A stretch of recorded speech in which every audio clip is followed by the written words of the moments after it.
नमस्कार साथियों, मैं वर्तमान में खड़ा हूँ भारत की सुप्रसिद्ध धाम बिग्गा पे। ये बिग्गा गांव है, डूंगरगढ़ तहसील, जिला बीकानेर का, जो रीडी एंड बिग्गा के नाम से प्रसिद्ध है। हाँ, इनके बीच में थोड़ी दूरी जरूर है, लेकिन रीडी गांव है जो वीर बिग्गा जी महाराज का पैतृक गांव था। और जब वीर बिग्गा जी महाराज अपने ससुराल गए थे, वहाँ मिश्रा ब्राह्मणी की गायों का अपहरण हुआ।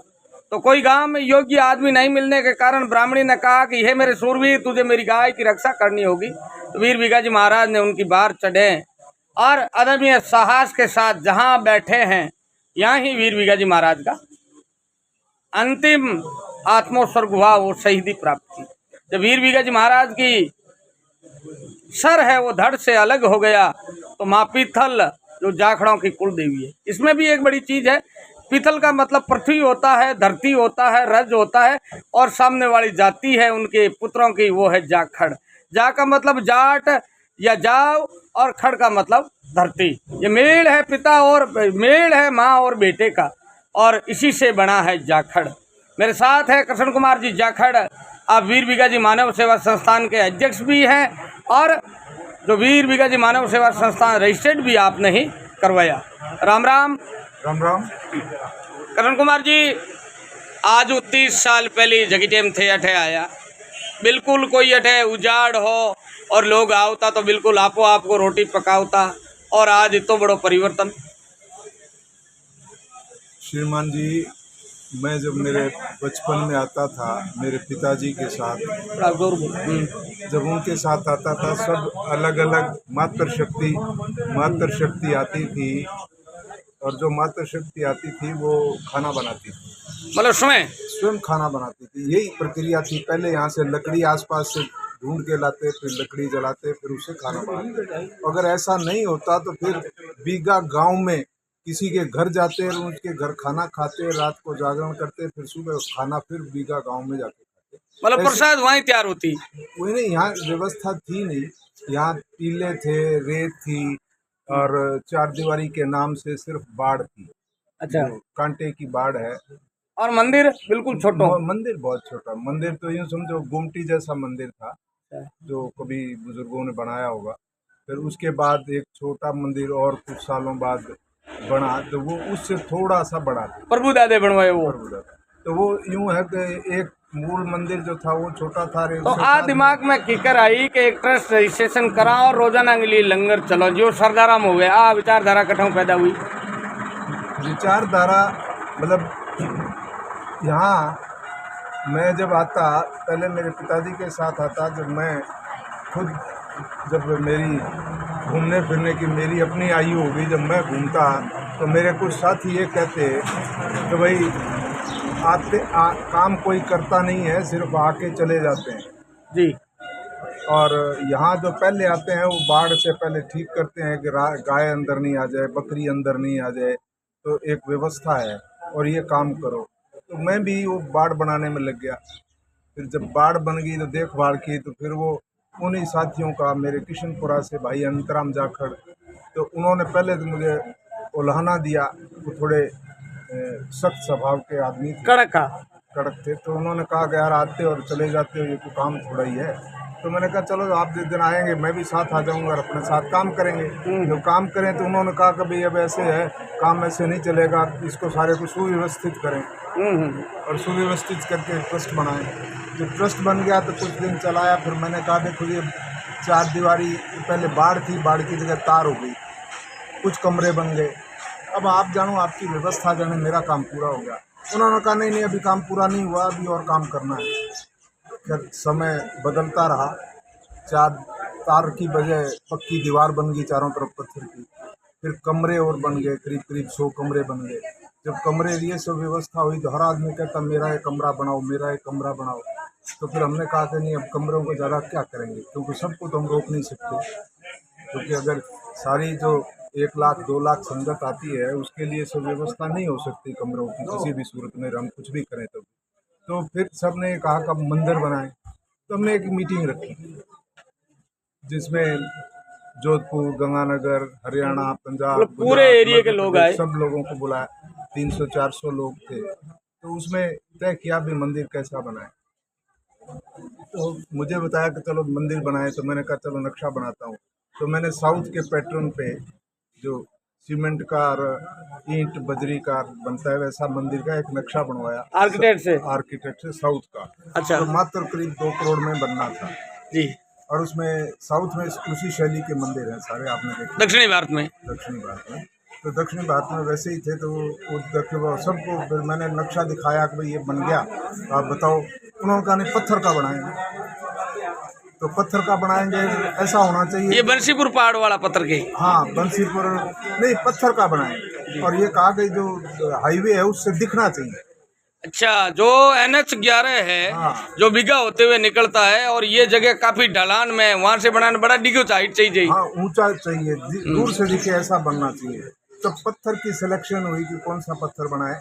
तो मार्बल, सफ़ेद मार्बल मकराना में ज़्यादा उपलब्ध नहीं है, और जो बिल्कुल सफ़ेद है जिसपे कोई रंग नहीं है, कोई दाग नहीं है, वो बहुत महंगा है। हाँ, सफेद झक है वो। सफ़ेद झक है, तो फिर उसकी कीमत और उसकी उपलब्धता भी कम है। उपलब्धता कम है। तो फिर ये तय कि बंसी पहाड़पुर का जो पत्थर है, जो लाल पत्थर है, इसमें भी लाल किला ये तो बना दुनिया हुआ है का बहुत इसमें। माना हुआ और पत्थर है। दुनिया का माना हुआ पत्थर है। इसी में सारे जो पुराने ये अब तो पूरे दुनिया वाले ले जा रहे हैं, भारत के लोगों को तो मिल ही नहीं रहा है। महल मालिये जो बने वो इसी से बने हुए हैं। तब इस पे लक्ष्य आया कि भाई इससे बनाए।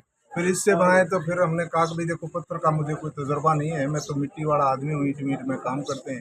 तो कुछ लोगों, क्योंकि आपका एरिया हनुमानगढ़ गंगानगर ईंट वाला है। हाँ, तो कुछ लोगों से कहा कि भाई आप पत्थर वाले लोग हैं, अभी नाम लेना उचित नहीं लगता। तो मैंने उनको कहा कि भाई पत्थर का काम आपका काम है, मैं पत्थर का काम नहीं करता। तो कुछ 3-4 लोगों के जुम्मे लगा दिया, भी आप देखेंगे। कोई आप तय करो, देखो बात करो। 1 साल बीत गया, कुछ नहीं हो पाया। फिर अगले साल क्या है, तो मुझे ये कहा कि भाई आपका जो है वो काम नहीं कर रहे।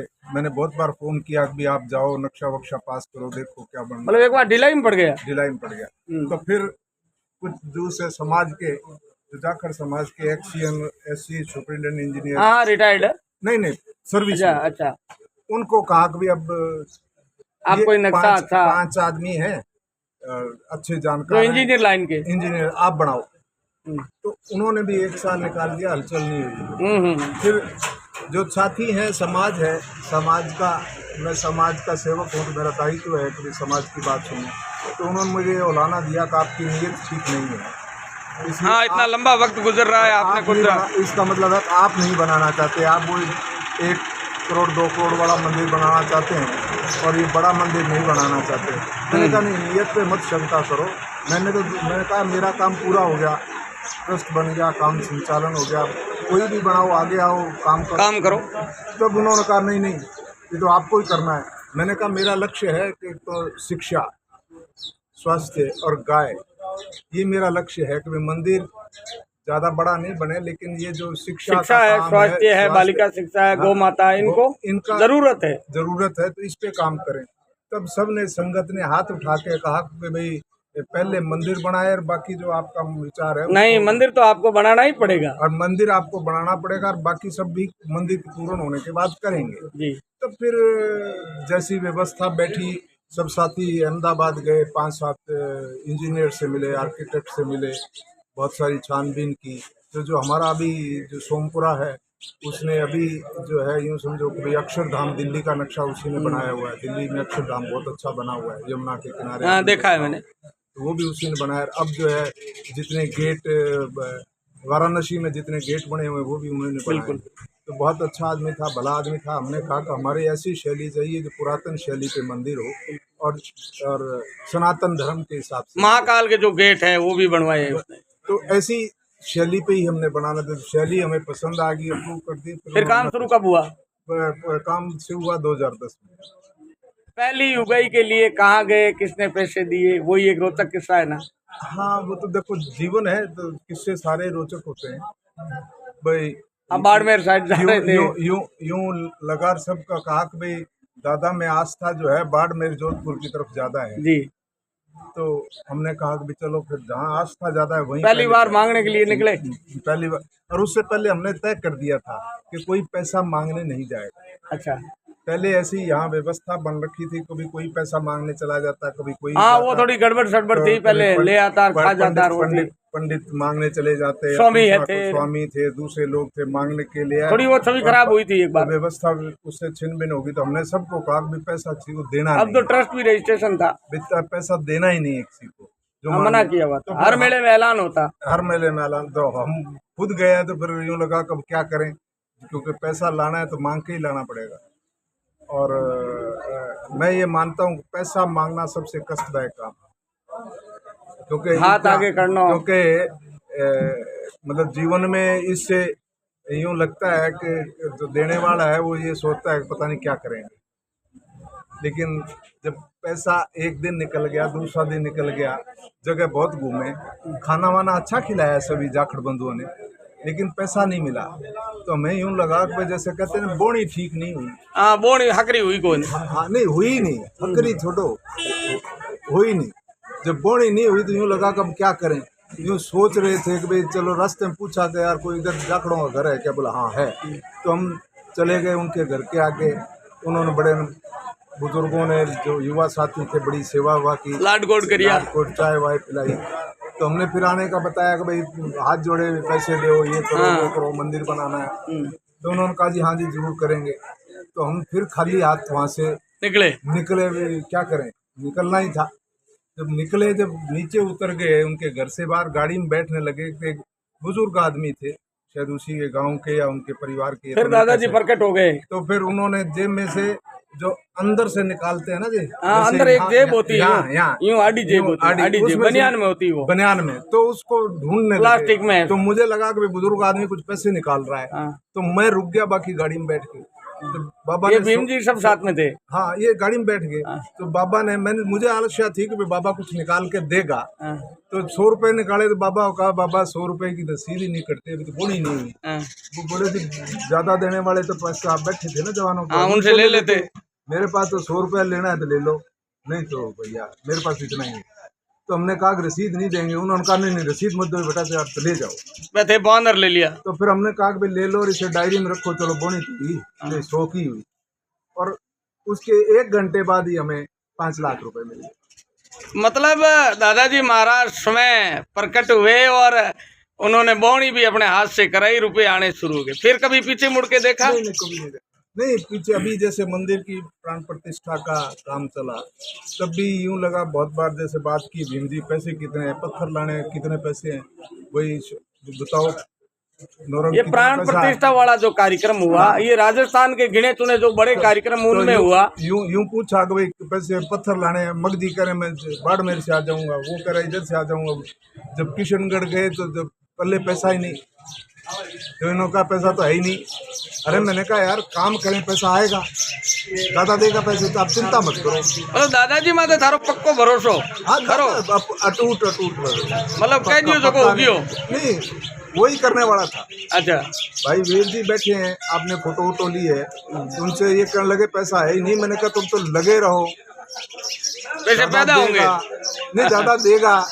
तब ये चल पड़े, ये भी आ गए जेब में 10 लाख रुपए, काम उठाया करोड़ों का, पत्थर खरीद लिया 25 से 28 लाख का।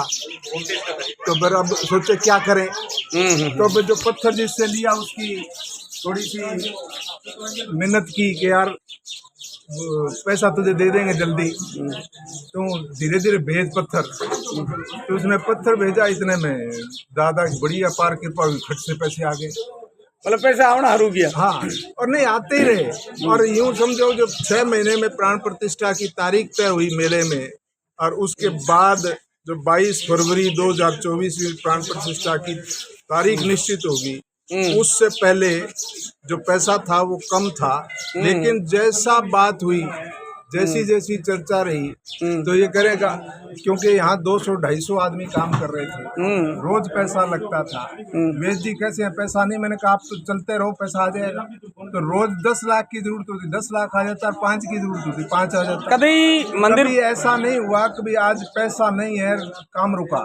कभी जिंदगी में ऐसा महसूस किया कि अब पैसे नहीं है, काम कैसे हुआ? और शाम को मायूस होकर सोए और सुबह दादाजी की कृपा से सब हो गया। नहीं, पैसे के लिए दादा ने कभी मायूस नहीं किया। हाँ, कुछ परिस्थितियां बीच बीच में हाँ, गड़बड़ होती है। रही। परिस्थितियां, पैसे की परिस्थिति कभी कोई कमजोर नहीं रही। दादा की अपार कृपा सदैव बनी रही। और एक और है, जब भी कष्ट हुआ, जब भी कोई दिक्कत हुई, दादा के मंदिर के सामने खड़े रह के, बाहर, अंदर भी नहीं, बाहर से दादा को हाथ जोड़े, दादा ध्यान रखना क्या होगा। और दादा ने सही रास्ता बताया भाई।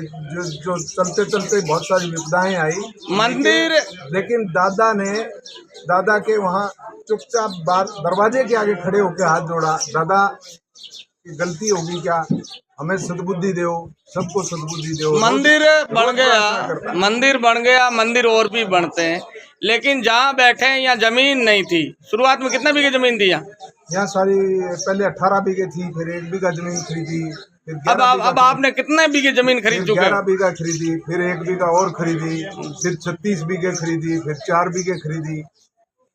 मतलब कुल मिला के 50-60 बीघा जमीन आपने खरीदी। 72 बीघा जमीन खरीद चुके हैं। उनकी भी रेट लाखों में, रेंटी बड़ी भारी है। नहीं, बताया ना कि हमने कभी पैसे के लिए, दादा ने ऐसा वक्त, ऐसा समय नहीं, ऐसा भी होता है ना कई बार, जो मौके की जमीन है वो देने वाला भी आदमी नट जाता है, लेकिन दादाजी ने तो उनको भी हामी भरा दी। नहीं, आज भी एक बंधु वो भी अभी आया था कि जमीन देनी है अभी आज, तो मैंने उसे कहा कि भाई तुम तय कर लो, और जिस दिन तय करो उसी दिन पैसे दे देंगे, रजिस्ट्री करवा देना। वीर बीघा जी मानव सेवा संस्थान को आज 30 साल हो गए। 30 हो गए, 35 साल हो गए। और बहुत ज़्यादा दुनिया में ट्रस्ट रजिस्ट्रेशन होता है 1958 में कॉपरेटिव एक्ट में, लेकिन वो निष्क्रिय चले जाते हैं। मानव सेवा संस्थान में इतनी क्या ताकत है, क्या ऐसी वो है चीज़ है जो निरंतर जारी है, प्रयासरत है, और कोई प्रकार का, किसी प्रकार का कोई दाग नहीं लगा।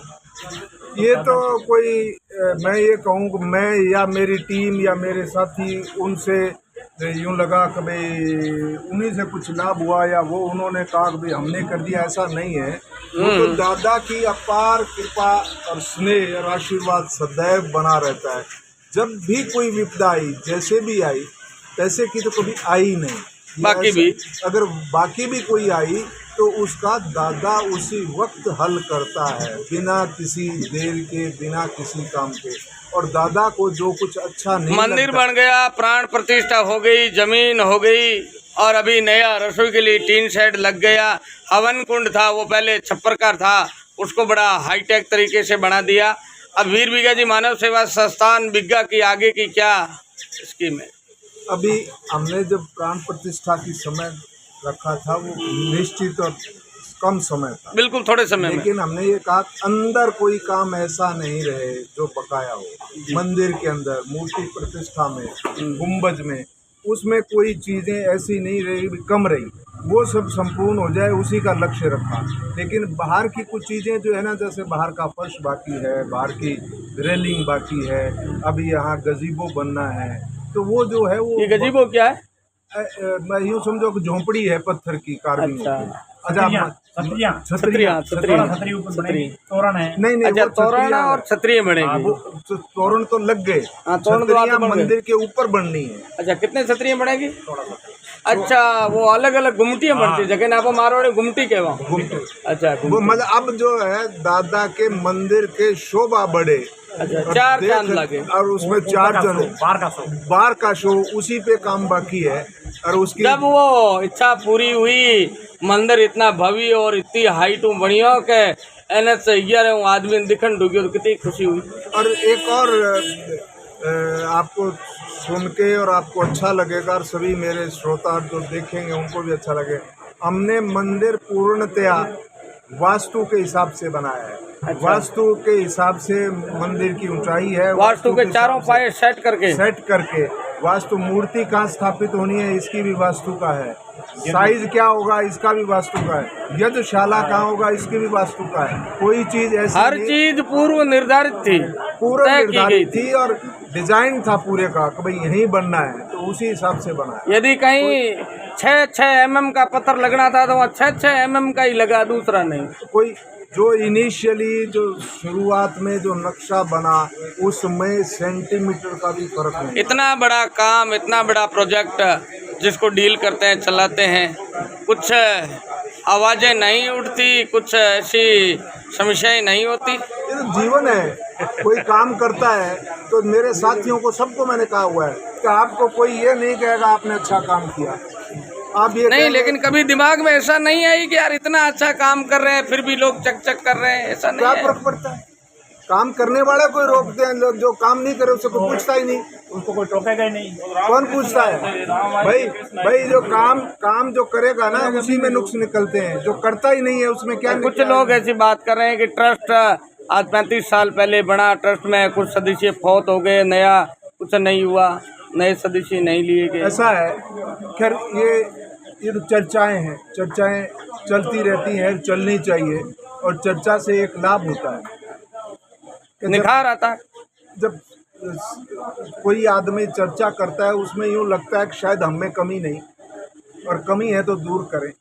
मैंने बताया ना कि किसी मंदिर में नहीं, किसी संस्थान में नहीं, कोई बड़े धार्मिक स्थान में 24 घंटे लंगर, खाना, हलवा, या तो पूरी, सिखों के होता है या यही है, ये बात तो है। लेकिन ये 30 साल से है, किसी मंदिर में आप चाहे 5 यात्री आए तो भी हलवा प्रसाद बनेगी, 1 आए चाहे लाख आए। मैं कह रहा हूँ कि आप पूरे भारत में घूमे, 30 साल पहले ये इसका कारण क्या, आप सिखिज्म के नजदीक रहे कि ये ऐसा सुधार कैसे है? नहीं, कोई सिखिज्म के, मुझे लगता है कि जिस धर्म में कुछ अच्छाई है उसको ग्रहण करनी चाहिए, चाहे कोई भी हो, चाहे कोई भी हो।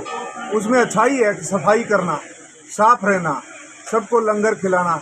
मैंने ऐसे देखे हैं जो गांव में गुरुद्वारे हैं, उसमें भी कोई बाहर का यात्री चला जाता है तो वो रोटी मांग के लाता है वहाँ का आदमी, और रोटी कहते हैं भाई आज यात्री आ गया, उनको भोजन करवाना है, 2 रोटी दो, भोजन हर घर से 2 रोटी। लेकिन किसी को मायूस भूखा नहीं जाने देते। मतलब लंगर की प्रक्रिया है, गुरुद्वारे की रीति, उसको खंडित नहीं होने देते। खंडित नहीं होती। ये जो है गुरुओं के चलाई हुई परंपरा है जो कभी खंडित नहीं। तो हमने भी सोचा कि हम उनसे देख के हमें भी कुछ करना चाहिए, और जब चालू किया तो कुछ साल संकट रहा। अभाव तो होता ही है, संकट उस समय पैसे कम थे। नहीं, पैसे की फिर वही बात, पैसे की कभी कमी नहीं रही, लेकिन आदमी नहीं था, काम करने वाला नहीं था, जिसको बताओ उसकी रुचि नहीं है, तो बस ये कमी रही।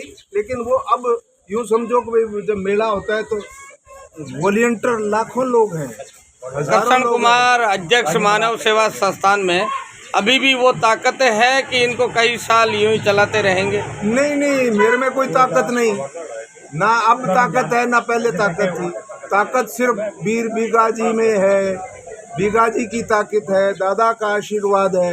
हम ये चाहते हैं कि वीर बीगाजी को सारा संसार याद करे और अगली पीढ़ी याद करे, लोक देवता है, हम उस कुल में पैदा हुए। एक मुझे वो बात या एक दिन आप बता रहे थे कि यहाँ कोई बहुत बड़ा यज्ञ हुआ था, बाहर से आए थे, और यज्ञ में वो अग्नि प्रज्वलित नहीं हो रही थी, तो उन्होंने किसी पंडित ने कहा यहाँ कोई एक भूमि या जूंदार, वो क्या बात थी? तो देखो, दंत कथाएं हैं, चलती हैं कि बीगाजी का नाम ले आपकी। नहीं, ऐसा हुआ था, बड़ा यज्ञ था, लेकिन उसमें अग्नि प्रज्वलित नहीं हो रही थी, तो वहाँ के विद्वान पंडित थे, प्रकांड पंडित, उन्होंने कहा कि यहाँ आपके कोई धवल कपड़ा में कोई आपके ऐसे जूंजार है, उनको याद करो। हाँ, ऐसी चली थी, बिल्कुल। और फिर वो अग्नि प्रज्वलित हुई, बिल्कुल प्रज्वलित हुई। इसमें कोई, मैंने बताया ना, कोई शंका नहीं।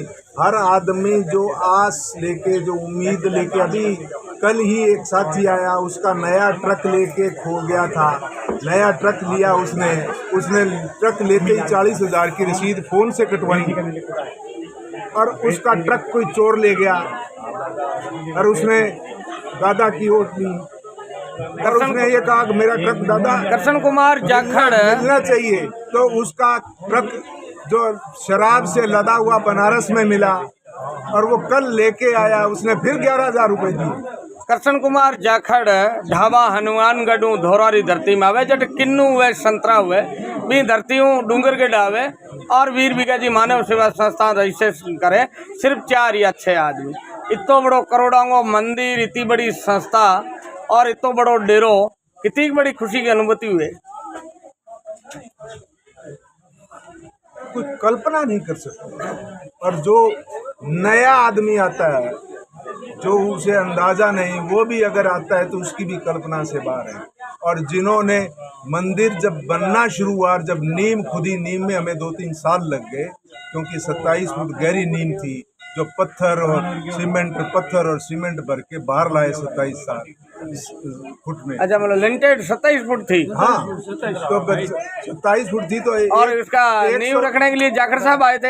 हाँ, बलराम जी जाखड़ ने इसकी भूमि आधारशिला रखी थी। आधारशिला, लेकिन तब रखी, तब लोगों को ये लगता नहीं था कि मंदिर ऐसा बनेगा, लेकिन जब बड़ा मैं और मेरी टीम को ये अंदाजा था कि मंदिर ऐसा बनेगा। जैसे हवाई जहाज की पैराशूट में लिखा होता है, तुझे खुलना ही पड़ेगा। कोई कल्पना ऐसी नहीं थी, जो सामने दिख रहा है उसकी कल्पना थी ऐसा बनेगा, और अब और क्या होना है इसकी भी कल्पना है। एक बात अगर और, जिंदा रहेंगे और सबका सहयोग रहेगा और दादा का आशीर्वाद रहेगा तो ऐसा मंदिर बनेगा जो इस पृथ्वी पे किसान वर्ग का सबसे अद्भुत और अच्छा मंदिर होगा। मेरा अंतिम सवाल था, उसको आपने पहले ही उठा लिया।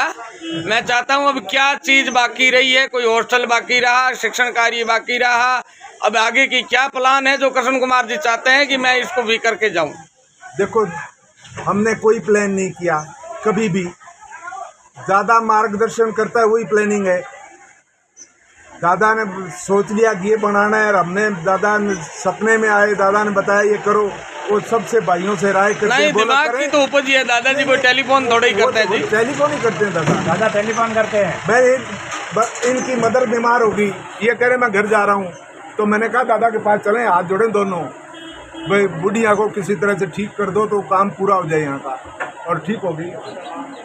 और हम दोनों गए, मैंने कहा चलो मंदिर के सामने, और बाहर से ही धोख लगाई, बिना नहाए धोए, मैंने कहा हाथ जोड़ो दादा का, और ये कह रहे हैं अब आगे क्या कोई एक हॉस्टल का प्लान है, शिक्षण कार्य का प्लान है, क्या है? छोटी चीज है, मुझे ये लगता है कि आजकल लोग बीमार हो रहे हैं। मैं जिस इलाके में हूँ उसमें कैंसर भरपूर है, क्योंकि हम पंजाब के साथ लगते हुए हैं, वहाँ बीमारियाँ बहुत ज़्यादा है, हॉस्पिटल बहुत ज़्यादा है, लोगों का पैसा बहुत खर्च हो रहा है। लेकिन मैं ये मानता हूँ कि इस पवित्र धरा पे, बीगा जी के इस धरा पे एक आयुर्वेद का, नेचुरोपैथी का एक हॉस्पिटल बने, जिसको लोगों को इस आसपास के इलाके को सुलभ और सस्ती सुविधाएं दी जा सके। बढ़िया सुझाव। एक मेरा अंतिम सुझाव कहें या अंतिम बात, बिश्नोई समाज में एक ट्रस्ट बना हुआ है, एक फाउंडेशन है, समराथल फाउंडेशन।